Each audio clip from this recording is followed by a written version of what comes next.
নমস্কার। Astro research চ্যানেলে আপনাদের অতি প্রিয়, কাছের মানুষ, ভালোবাসার মানুষ এবং পছন্দের মানুষ জ্যোতিষ আচার্য শ্রী সিদ্ধার্থ আজ আবার উপস্থিত হয়েছি। আজ আবারও একটি খুবই গুরুত্বপূর্ণ এবং তাৎপর্যকারী একটি এপিসোড আপনাদের সামনে কিন্তু সরাসরি তুলে ধরতে। বন্ধুগণ, আমার অ্যাস্ট্রোলজিক্যাল রিসার্চ ওয়ার্ক চলাকালীন বেশ কিছু গুরুত্বপূর্ণ তথ্য এবং বেশ কিছু গুরুত্বপূর্ণ ডেটা, খুব ভাইটাল ডেটা আমার হাতে উঠে এসেছে। এটা আসে, আপনারা জানেন, যদি রিসার্চ ওয়ার্ক করা হয় অনেক সময় এমন কিছু তথ্য হয়তো হাতে আসতে পারে যা নিয়ে আমি কাজ করিনি বা করতে চাইনি।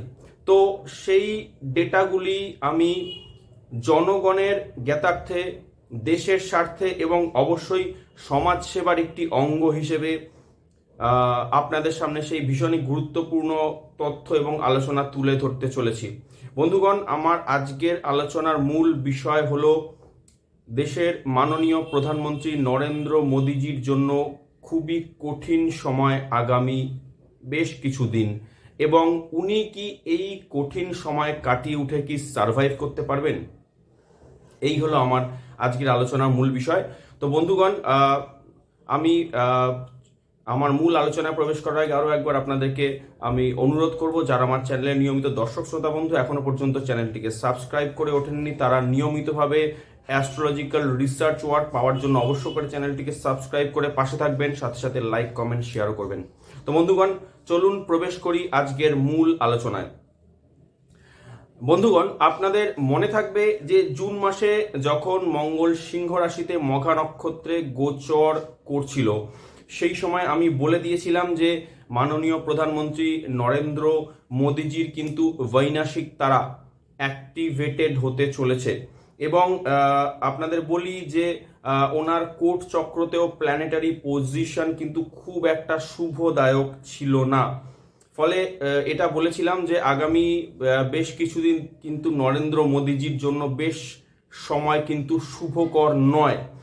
এবং আপনাদের যদি জুন মাসে আপনারা সেই এপিসোড ঘাটেন, আপনারা কিন্তু সেখানে কিন্তু এই তথ্য পেয়ে যাবেন।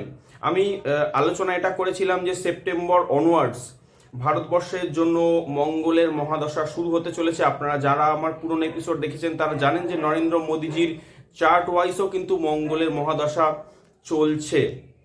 এবং আপনাদের আমি এটুকু বলতে পারি যে বর্তমান ট্রানজিট যদি আমি ভারতবর্ষের মঙ্গলের মহাদশা এবং নরেন্দ্র মোদীজির রানিং মঙ্গলের মহাদশার সাথে কম্পেয়ার করি, তাহলে এই মুহূর্তে কিন্তু শনি রেট্রোগ্রেড বা বক্রী অবস্থায় রয়েছে, যা 28 নভেম্বর অবধি কালপুরুষ চার্টে বক্র অবস্থায় থাকবে। বৃহস্পতি বা দেবগুরু বৃহস্পতি আগামী 11 নভেম্বর থেকে রেট্রোগ্রেড বা বক্রী হতে চলেছে। মঙ্গল 27 অক্টোবর থেকে প্রবেশ করতে চলেছে নিজ রাশি বৃশ্চিকে। এবং শনি এবং রাহু উভয়ই কিন্তু এই মুহূর্তে ধ্বংসাত্মক পূর্ব ভাদ্রপদ নক্ষত্রে গোচর করছে। প্লাস রাহু খুব শীঘ্রই 23 নভেম্বর নিজে নক্ষত্র শতভিসাতে প্রবেশ করতে চলেছে। তো এই সমস্ত ডেটা ওয়াইজ, সমস্ত ডেটা অ্যানালিসিস করে নরেন্দ্র মোদীজির চার্ট, ভারতবর্ষের চার্ট, ভারতবর্ষের মহাদশা অন্তর্দশা বিচার করে এটা আমার মনে হচ্ছে যে আগামী কয়েকটি মাস দেশের অভ্যন্তরে বেশ কিছু অপ্রীতিকর ঘটনা ঘটতে চলেছে। এবং এই সময় দেশের অভ্যন্তরীণ এবং বাহিরের শক্তি যারা এই ঘটনাগুলির পেছনে থাকবে, তাদের মূল টার্গেট থাকবে ভারতবর্ষের কেন্দ্রীয় সরকার এবং অবশ্যই দেশের মাননীয় প্রধানমন্ত্রী নরেন্দ্র মোদীজি। বন্ধুগণ, খেয়াল করুন যে এই মুহূর্তে শনি মঙ্গল স্বরাষ্ট্রক চলছে এবং মঙ্গল এরপর বৃশ্চিক রাশিতে প্রবেশ করবে এবং ক্রমশ ধীরে ধীরে কিন্তু শনি এবং রাহু যে ভাব রাশিতে অবস্থিত, অর্থাৎ আপনারা জানেন শনি এই মুহূর্তে অবস্থিত মীন রাশিতে এবং রাহু অবস্থিত কুম্ভ রাশিতে। তো মঙ্গল বৃশ্চিক রাশিতে 27 অক্টোবর প্রবেশ করার পর কিন্তু ক্রমে ক্রমে মঙ্গল এবং রাহুর ভাব রাশির দিকে কিন্তু অগ্রসর হতে থাকবে। এবং শনি মঙ্গল রাহু জাংশন হতে যদিও এখনো কয়েক মাস বাকি, কিন্তু মাঝের এই কয়েক মাস সময় যখন ভারতবর্ষের মঙ্গলের মহাদশা রানিং, তখন আমি আপনাদের বলতে চাই দেশের মধ্যে বিরাট বড় অ্যাজিটেশন, বিক্ষোভ, আন্দোলন তৈরির আবহাওয়া কিন্তু চূড়ান্ত পর্যায়ে পৌঁছে গেছে। অতি গোপনে এবং চতুরতার সাথে প্ল্যানিং এরকমভাবে করা হচ্ছে যাতে দেশের কেন্দ্রীয় সরকারের বিরুদ্ধে বদনামি, মিথ্যা ষড়যন্ত্র এসব প্রচার করে সরকারের মুখে কালিমা লেপন করা যায় এবং যে কোনো প্রকারেই হোক এই কেন্দ্রীয় সরকারকে ফেলে দেওয়া যায় বা সরকার উল্টে দেওয়া যায়। দেশের বিরোধী পক্ষ বিশেষ করে ইন্ডি জোটের লক্ষ্য এবং প্ল্যান এটাই যে আগামী 6 মাসের মধ্যে মাননীয় প্রধানমন্ত্রী নরেন্দ্র মোদীকে তার চেয়ার থেকে কিন্তু উৎখাত করা, এবং এদের প্ল্যান পূর্বেও এটাই ছিল যে সেপ্টেম্বর মাসে মোদিজি স্টেপ ডাউন করে যাবেন এবং তারপরে দেশকে ধ্বংস করতে এরা কিন্তু উঠে পড়ে লেগে যাবে। এবং এবং আপনাদের আমি ওপেন চ্যানেলে বলছি, অনেক অ্যাস্ট্রোলজার ওপেন চ্যানেলে প্রেডিক্ট এরকমও করেছিলেন যে মোদিজি সেপ্টেম্বর মাসে রিজাইন করে দেবেন এবং অমুক ব্যক্তি তমুক ব্যক্তি তার জায়গায় চেয়ার এসে বসবেন, এবং এটা তারা বলেছিলেন। আপনাদের বলি যে আজকাল জ্যোতিষ ব্যবসা অনলাইন প্ল্যাটফর্মে এসে যে যা খুশি বলে যাচ্ছে, এবং সেটা শুধুমাত্র ভিউজ এবং সাবস্ক্রাইবার বাড়ানোর জন্য।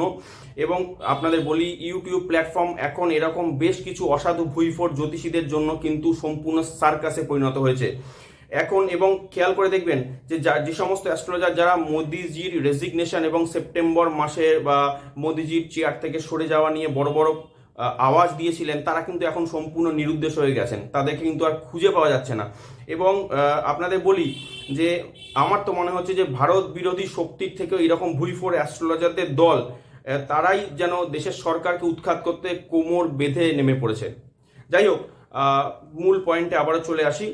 আজ আমি আপনাদের ওপেন চ্যানেলে এই ঘোষণা করছি যে মোদিজিকে উৎখাত করা বা মোদিজিকে চেয়ার থেকে সরিয়ে দেওয়া বা দেশের সরকার ফেলে দেওয়ার যে বিষয়গুলো লাইমলাইটে আসবে আপনারা জানতেই পারবেন, আমি এই নিয়ে আলোচনায় আরও দীর্ঘায়িত করব। তো আমি বলে দিচ্ছি এইরকম কোনো কিছুই ঘটবে না, আপনাদের আমি এখানে ডিক্লেয়ার করে দিচ্ছি।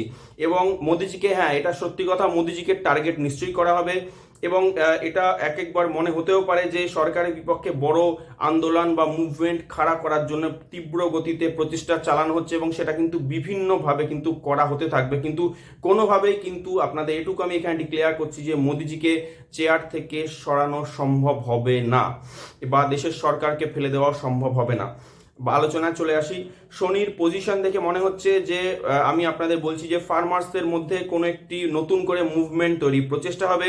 শনি কিন্তু খেটে খাওয়া মানুষদেরকে রিপ্রেজেন্ট করে, এবং ফলে ইয়ং ওয়ার্কার্স যারা আছে, যারা তরুণ কর্মী যারা আছে দেশের ইয়ং জেনারেশন, তাদেরকে আন্দোলিত করার একটা কিন্তু প্রচেষ্টা করা হবে।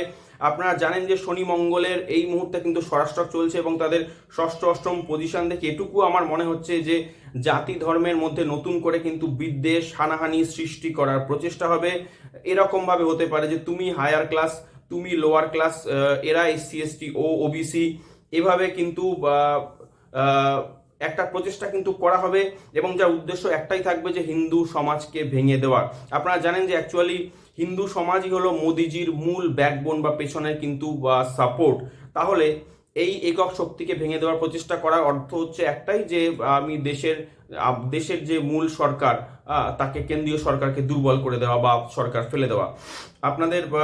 আপনাদের আমি বলবো, আপনারা যারা আমার পুরনো এপিসোড যারা দেখেছেন তাদেরকে আমি, তারা যারা জানেন, আমি কিন্তু ডোনাল্ড ট্রাম্প নিয়ে লাস্ট এপিসোডে আমি এটাও আপনাদের বলে দিয়েছিলাম যে গোটা ভারতবর্ষ জুড়ে কিন্তু আগামী দিনে বড় আন্দোলন এবং কমিউনাল টেনশন বা সাম্প্রদায়িক দাঙ্গা কিন্তু বাড়তে থাকবে। এবং আমি আমার এটুকু মনে আছে যে এপিসোড তৈরি 2 দিনের মাথাতে কিন্তু লাদাখ ইস্যু হয়েছিল, এবং পরবর্তী 4 দিনের মধ্যে উত্তরপ্রদেশের বরেলিতে তৌকির রাজা মুভমেন্ট বা কমিউনাল রায়টের কিন্তু সূচনা হয়েছিল, যেখানে কিন্তু আই লাভ মোহাম্মদ ক্যাম্পেইন তৈরি করে সারা দেশ জুড়ে সাম্প্রদায়িক দাঙ্গা তৈরি একটা কিন্তু বিরাট বড় চক্রান্ত কাজ করেছিল। এবং আমি পূর্বের এপিসোডেও যেটা মেনশন করেছিলাম যে আগামী বেশ কিছুদিন, বিশেষ করে 114 দিনের সময় কিন্তু খুবই সমস্যা সংকুল এবং ঘটনা বহুল আসতে চলেছে। সুতরাং এটা মোটামুটিভাবে নিশ্চিত যে টেররিজম, ওয়ার, রিভেঞ্জফুল অ্যাক্টিভিটিস, সাম্প্রদায়িক দাঙ্গা, র্যাডিক্যালিজম, ফানাটিজম ইত্যাদি এইসবের ঘটনা কিন্তু ধীরে ধীরে কিন্তু বহুল মাত্রায় কিন্তু বাড়তে থাকবে। প্লাস বন্ধুগণ, আপনারা জানেন যে বিহার পশ্চিমবঙ্গ নির্বাচনের সামনেই, এবং এই দুটি স্টেট বা রাজ্যে উপরোক্ত ইস্যুগুলিকে খাড়া করে কিন্তু একটা হট টপিক তৈরি করে সেইভাবেও কিন্তু কাজ একটা করার চেষ্টা করা হবে। এবং আপনাদের বলি যে জাতিসমূহের মধ্যে বিদ্বেষ সৃষ্টি করা হবে এবং ধর্মের মধ্যে বিভাজনেরও কিন্তু চেষ্টা করা হবে। বৃহস্পতি যেই মাত্র 11ই নভেম্বর বা 11th নভেম্বর তারিখে রেট্রোগ্রেড বা বক্রি হবে, আপনাদের কথা দিচ্ছি ধর্মীয় উন্মত্ততা বা রিলিজিয়াস রায়টের মতো ঘটনা কিন্তু চতুর্দিকে দেখতে পাবেন। আপনাদের আমি এর আগে একাধিক এপিসোডে আমি বলেছিলাম যে 2021 সাল থেকে নেপচুন যখনই কিন্তু মীন রাশিতে ডিপোজিটেড হয়েছে এবং এটি কিন্তু লম্বা সময় মীন রাশিতে অবস্থান করবে, এবং সেই নেপচুন যখন বিভিন্ন গ্রহের সাথে তার কনজাংশন হবে তখনই কিন্তু নতুন করে ধার্মিক উন্মত্ততা বা ধার্মিক উন্মাদনা ঘটনা কিন্তু বাড়তে থাকবে। আপনারা নোট করে রাখতে পারেন যে বৃহস্পতি যেই রেট্রোগ্রেড হবে অর্থাৎ 11ই নভেম্বর অনওয়ার্ডস আচমকা সাম্প্রদায়িক দাঙ্গা, রিলিজিয়াস র্যাডিক্যালিজম, ফানাটিসিজম প্রবল আকার ধারণ করবে, কারণ নেপচুনেরও কিন্তু ডিসপোজিটার এখানে বৃহস্পতি। আপনাদের মনে থাকবে পূর্বের এপিসোডে আমি তুলে ধরেছিলাম যে ইস্টার্ন রিজিয়ন এখন কিন্তু হাইলি অ্যাক্টিভেটেড থাকবে, ফলে ধর্মীয় উন্মাদনা তথা সাম্প্রদায়িক দাঙ্গা শুরু হবে ওই পূর্বক্ষেত্র বা ইস্টার্ন রিজিয়ন থেকেই। আমি আপনাদের বলে দিই ভারতের নর্থ ইস্ট জুড়ে এমনিতেই সমস্যা ধারাবাহিকভাবে তো চলতেও থাকবে, এর সাথে যুক্ত হবে বিহার, পশ্চিমবঙ্গ, ইস্টার্ন উত্তরপ্রদেশ, এবং আপনাদের ডিক্লেয়ার করছি ভারতের উত্তর পূর্বের এই রাজ্যগুলি থেকেই কিন্তু এইবার সাম্প্রদায়িক দাঙ্গা বা রিলিজিয়াস র্যাডিক্যালিজম শুরু হবে এবং ক্রমশ ধীরে ধীরে গোটা ভারতে ছড়িয়ে পড়বে। আপনারা নোট করে রাখতে পারেন আমার কথা। দেবগুরু বৃহস্পতি এবং বুধের বক্রত্ব হওয়ার সময়সীমা যদি পর্যালোচনা করা যায় তাহলে এটুকু বলা যেতে পারে, আমি যা পাচ্ছি তা হলো স্টুডেন্ট মুভমেন্ট বা ছাত্র আন্দোলন ক্রিয়েট করার প্রচেষ্টা কিন্তু হতে পারে, এবং ইলেকশনস, আপনারা জানেন যে ইলেকশনস বা নির্বাচন যখনই সামনে আসে তখনই কিন্তু এই ধরনের ট্রিক্স অ্যাপ্লাই করা হয়ে থাকে, কিন্তু এইবার এই সকল ষড়যন্ত্র বদমাইশি কিন্তু ভিজিবল হবে এবং বেশ কিছু উস্কানিদাতা মদতদাতা তারা কিন্তু রীতিমতো লাইমলাইটে চলে আসবে। ধার্মিক উন্মাদনা কিছু সাম্প্রতিক বা কারেন্ট ইস্যু নিয়েও কিন্তু তৈরি হতে পারে, যেরকমভাবে SIR, NRC, রোহিঙ্গা বাংলাদেশি উৎখাত এবং অবৈধ ভোট ব্যাংক বাতিল করা ইত্যাদি নিয়ে। আপনাদের জানাই যে আর এই ধরনের অশান্তি শুধুমাত্র যে নন বিজেপি রুল স্টেটগুলোতেই হবে তা কিন্তু নয়, এমনকি NDA এবং বিজেপি শাসিত রাজ্যগুলোতেও ছড়িয়ে পড়বে। আপনাদের উদাহরণস্বরূপ আমি রাজ্যগুলোর তালিকা বলে দিই। তালিকা রাজ্যগুলির মধ্যে মহারাষ্ট্র পড়ছে, যেখানে NDA সরকার আছে, যেখানে বিহার, যেখানে অলরেডি NDA সরকার রয়েছে, এবং কি আশ্চর্যভাবে UP বা উত্তরপ্রদেশ, যেখানে NDA সরকার রয়েছে, সেখানেও কিন্তু এই ঘটনা আপনারা দেখতে পাবেন। তার সাথে সাথে আপনাদেরকে আমি তালিকার মধ্যে দিয়ে দিলাম পশ্চিমবঙ্গ, তামিলনাড়ু, কর্ণাটক এবং কেরালা, এবং এর সাথে সাথে কিন্তু পাঞ্জাব এবং নর্থ ইস্টের যে পূর্ব উত্তরের রাজ্যগুলো কিন্তু এই তালিকায় থাকবে। বন্ধুগণ, আপনাদের মনে থাকবে যে গত জানুয়ারি মাসে ভারতবর্ষ নিয়ে একটি এপিসোডে আমি কিন্তু আপনাদের সরাসরি তুলে ধরেছিলাম যে 2025 বর্ষ কিন্তু ভারতবর্ষের জন্য ধর্মযুদ্ধের বর্ষ হতে চলেছে, এবং মঙ্গলে মহাদশা সেপ্টেম্বর মাসে শুরু হতে হতে 2025 বর্ষের শেষ থেকে দেখবেন এই অশান্তি, সমস্যা, হানাহানি, দাঙ্গা কিন্তু প্রকাশ পেতে শুরু করবে বা মাথা চারা দিতে শুরু করবে। আপনাদের আমি একটি আলটিমেটাম দিয়ে একদম নোট করে নেবেন, আমি যা পাচ্ছি এখন থেকে অর্থাৎ এই বর্তমান সময় থেকে জানুয়ারি 15 অর্থাৎ মকর সংক্রান্তি পর্যন্ত, অর্থাৎ আগামী প্রায় 100 দিন মতো সময় কিন্তু খুবই খুবই খুবই ডেঞ্জারাস সময়। আপনারা টাইম নোট করে রাখতে পারেন এখন থেকে। আপনারা একদম মকর সংক্রান্তি পর্যন্ত যে গোটা প্রায় অলমোস্ট 110 দিন সময় কিন্তু খুবই ডেঞ্জারাস টাইম, এবং আমার গণনা অনুযায়ী বিশেষ করে 27শে অক্টোবর থেকে 15ই জানুয়ারি, আবারও বলছি 27শে অক্টোবর থেকে 15th জানুয়ারি কিন্তু খুবই সেন্সিটিভ টাইম হিসেবে আমি পাচ্ছি। বৃহস্পতি বক্রি হচ্ছে 11th নভেম্বর থেকে 11th মার্চ 2026 অবধি, এবং আপনাদের আমি কথা দিচ্ছি বৃহস্পতি যতদিন বক্রি বা রেট্রোগ্রেড থাকবে এই ধরনের পরিস্থিতি কিন্তু কম বেশি কিন্তু এই নর্থ ইস্টের রাজ্যগুলো থেকে শুরু হয়ে গোটা ভারতে কিন্তু ছড়িয়ে পড়বে। বিহার নির্বাচন নভেম্বর মাসে, আপনারা জানেন পশ্চিমবঙ্গ নির্বাচন আগামী বছরের এপ্রিল-মে নাগাদ হবে, এবং ফলে বুঝতেই পারছেন যে গোটা ভারতবর্ষ জুড়ে এই বৃহস্পতির যে বক্রত্ব, যার টাইম ফ্রেম হচ্ছে 11th নভেম্বর থেকে 11th মার্চ, তা কিভাবে সাম্প্রদায়িক হিংসার বিষবাষ্প চতুর্দিকে ছড়িয়ে দিতে থাকবে। আপনাদের পশ্চিমবঙ্গের জন্য আমি টাইম তো আবারও বলে দিচ্ছি, ভারতবর্ষের যা টাইম পশ্চিমবঙ্গের জন্য আমি আপনাদের টাইম দিয়ে দিলাম ওই একই রকমভাবে মকর সংক্রান্তি পর্যন্ত সময় কিন্তু খুবই খারাপ সময়, বিশেষ করে 27শে অক্টোবর থেকে 15th অফ জানুয়ারি অবধি টাইমটি হচ্ছে খুবই খুবই সেন্সিটিভ টাইম, এবং পশ্চিমবঙ্গের জন্য আরও একটি কিন্তু খারাপ টাইম আমি আপনাদের তুলে দিতে চাইবো, সেই টাইমটাও নোট করবেন। সেটি হলো 23শে ফেব্রুয়ারি থেকে 20শে মার্চ, সর্বোচ্চ 2রা এপ্রিল। আবারও মেনশন করব, পশ্চিমবঙ্গের জন্য second most toughest time would be 23শে ফেব্রুয়ারি থেকে 20শে মার্চ থেকে সর্বোচ্চ 2রা এপ্রিল। এই সময়তেও কিন্তু সাম্প্রদায়িক হিংসা, হানাহানি, রক্তপাত থেকে আরম্ভ করে বিক্ষিপ্ত বা বিভিন্ন ঘটনা কিন্তু পশ্চিমবঙ্গ জুড়ে ঘটতে থাকবে, এবং সম্ভবত যদি আমার বিচার ভুল না হয়ে থাকে, রাষ্ট্রপতি শাসন বা 356 জারি এবং মিলিটারি শাসন নামানো কিন্তু ওই সময়তেই হবে। টাইম ফ্রেম আবারও বলে দিচ্ছি, 23শে ফেব্রুয়ারি থেকে 20th মার্চ, সর্বোচ্চ 2রা এপ্রিল। বন্ধুগণ, বিরোধী দলের অনেক নেতা কথা বলেছেন যে আগামী 6 মাসে মোদিজিকে চেয়ার থেকে সরিয়ে দেবেন বা সরিয়ে দেওয়া হবে, এবং পশ্চিমবঙ্গ কিন্তু এই ধরনের কথা অনেক নেতা কিন্তু এই ধরনের কথা কিন্তু তারা কিন্তু সরাসরি বলছেন। তো তাদের জন্য আমার এই চ্যানেলে সরাসরি বার্তা যে নরেন্দ্র মোদিজিকে চেয়ার থেকে সরিয়ে দেবে বিরোধী দলগুলি, এমন সম্ভাবনা আগামী 6 মাসে তো অনেক অদূর ভবিষ্যতেও কিন্তু নেই। এবং আমার গণনা বলছে মোদিজি যদি সত্যই বিরাট চ্যালেঞ্জের মুখোমুখি হয়ে থাকেন বা হয়ে যদি পড়েন, তাহলে গোটা লোকসভা ডিসলভ করে দিয়ে উনি পুনরায় কিন্তু রি-ইলেকশন করিয়ে নেবেন। কিন্তু বিরোধী দলের মিথ্যা ষড়যন্ত্র, মিথ্যা বদনামি এবং মিথ্যা গুজবের সামনে নিজের মাথা নোয়াবেন না, এই কথাটাও নোট করে রাখবেন দর্শকগণ। পরিশেষে আপনাদেরকে একটি কথা বলি, দেশ যখন বিপদের সম্মুখীন হয় সেই সময় কিন্তু কোনো প্রকারের মন্ত্র শক্তি কাজ করে না। দেখুন, আমাদের নিজেদের একটা, হিন্দুদের একটা কিন্তু এটা বলতে পারেন একটা হ্যাবিট বা একটা স্বভাব আছে যে কোনো কিছু ঘটলেই যে কোনো মন্ত্র বা কোনো কিছু একটা টিপস দিয়ে দেওয়া যাতে এটাকে ওভারকাম করা যায়। কিন্তু ব্যাপার হচ্ছে যে দেশ যখন টোটালি বিপদের সম্মুখীন, তখন কিন্তু এই ধরনের মন্ত্র শক্তি বা এই ধরনের মন্ত্র পাওয়ার কাজ করে না। আপনাকে নিজের লড়াই নিজেই লড়তে হবে। মন্ত্র পড়েই যদি দেশ রক্ষা হয়ে যেত, তাহলে খেয়াল করে দেখবেন এই ধরনের বহু বড় বড় মন্ত্র শক্তির যারা প্রচারক তারা কিন্তু অতীতেও ছিলেন, কিন্তু এদেশ বহুবার কিন্তু মুঘল, শক, হুন, পাঠান, বর্গী এবং ইংরেজদের কাছে দাসত্ব স্বীকার করতে বাধ্য হয়েছে। তাই দেশের যখন প্রয়োজন আসে তখন আমাদের নিজেদের লড়াই নিজেদেরই লড়তে হবে, তা দেশের আভ্যন্তরীণ সমস্যাই হোক বা বহিঃশত্রুর আক্রমণ। আপনাদের ইন কেস তবু আমি বেশ কিছু ছোট ছোট টিপস বা প্রতিকার বলে রাখছি, এটা আপনাদের জন্য, সনাতনী বন্ধুদের জন্য। তা হলো যে ভারতবর্ষের ক্ষেত্রে মঙ্গলের মহাদশা রানিং।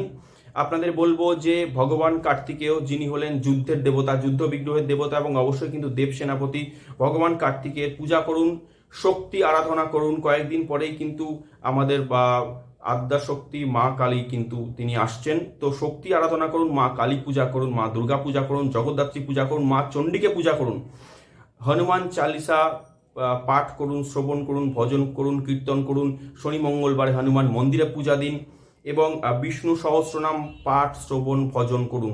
এইগুলো কিন্তু খুব স্পেসিফিক, কিন্তু এইটা বলা অর্থ যে এই দিয়ে যে আপনি নিজেকে রক্ষা করতে পারবেন সেটা পুরোপুরি বলবো না, কিন্তু এইগুলো বলার অর্থ হচ্ছে এর থেকে আপনি কিন্তু নিজের ইনার স্ট্রেংথ বা আভ্যন্তরীণ শক্তি, মানসিক মনোবল কিন্তু বহুল মাত্রা কিন্তু আপনার বাড়িয়ে তুলবে। কনক্লুশন বা উপসংহারে আপনাদেরকে বলি, আগামী দিনে কিন্তু অনেক কঠিন সমস্যা আসতে চলেছে। তাই আপনাদের কাছে আমার অনুরোধ, গুজব ছড়াবেন না, গুজবে কান দেবেন না। নিজেকে যে কোনো পরিস্থিতি হোক না কেন নিজেকে ধীর, স্থির এবং সংযত রাখুন। খারাপ এবং বিপজ্জনক স্থান যদি দেখেন সেখান থেকে নিজেকে দূরে রাখুন। চোখ কান খোলা রাখুন এবং সন্দেহজনক কোনো প্রকার গতিবিধি বা এমন কোনো সাসপিশিয়াস ইভেন্ট যদি দেখতে পান, তাহলে সরাসরি কেন্দ্র এবং রাজ্য সরকারের প্রশাসনের সাথে সরাসরি যোগাযোগ করুন। বন্ধুগণ, আজকের মতো এটুকুই। আশা করব ভিডিওটি আপনাদের ভালো লেগেছে। যদি ভালো লেগে থাকে তাহলে অবশ্য করে চ্যানেলটিকে সাবস্ক্রাইব করে পাশে থাকবেন, সাথে সাথে লাইক, কমেন্ট, শেয়ারও করবেন। বন্ধুগণ, আজকের মতো এটুকুই। ফিরে আসছে আগামী এপিসোডে নতুন কোনো আলোচনা নিয়ে, নতুন কোনো বিষয় নিয়ে সরাসরি আবারও আপনাদের সামনে খোলাখুলি কথা বলতে। ততক্ষণের জন্য আপনাদের থেকে সময় চেয়ে নিচ্ছি। প্রত্যেকে ভালো থাকবেন, সুস্থ থাকবেন, সতর্ক থাকবেন, আনন্দে থাকবেন এবং অবশ্যই কিন্তু নিরাপদে থাকবেন। জয় ভগবান শ্রী রামকৃষ্ণ দেবের জয়, জয় জগৎ জননী শ্রী শ্রী মা শারদার জয়। পাশে থাকার জন্য সকল দর্শক শ্রোতা বন্ধুকে অনেক অনেক ধন্যবাদ। নমস্কার।